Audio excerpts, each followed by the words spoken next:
When people visit a church, they're going to decide within the first 10 minutes whether or not they'll ever come back. So that means that the pastor really doesn't even get a crack at them. They've already formulated opinions, and they've decided whether or not they really feel comfortable. So it is essential that a church create a welcoming atmosphere. And it really needs to begin the moment that they drive on the property. You need to have proper signage. People don't want to feel like they don't know where to go and they're out of place or they're doing the wrong thing. You need to have greeters and train your greeters to welcome people, to smile, to show them the way, to help them park, whatever. You need to have parking places that people can pull into that are clearly marked for first-time visitors. But the real key is to train your people. You have to talk about it a lot because most people don't really know how to do it. They're uncomfortable greeting people and welcoming people. So about once a year, right up on the platform, I walk people through how to shake hands, how to say hello. I tell people in our church that they never have the right to be offended if someone asks them, "Are you a guest?" even though they've been coming for years. And that's one of those things that people are afraid to greet guests.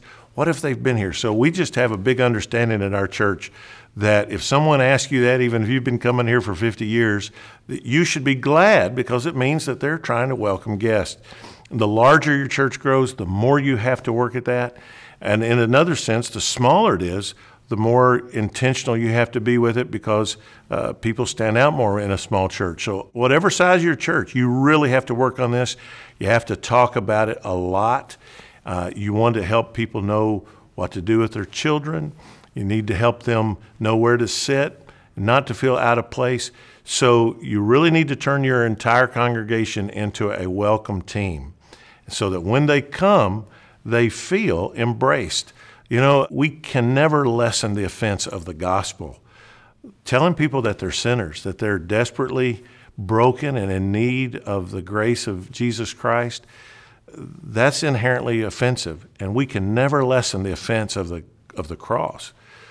But all the other stuff, we need to work on. We don't have to be personally offensive. We don't want to get in the way of people hearing the gospel. And so if a pastor will lead the way and instruct his people and tell them that really eternity is at stake here, and that the way they greet people and welcome them and invite them to sit with them, invite them out to lunch after church, all of those things contribute to those people being able to hear the truth of the gospel of Jesus Christ. Thanks for watching Honest Answers. You can submit your questions by email, Twitter, or in the comments section below. And don't forget to subscribe to find out the answer to next Wednesday's question.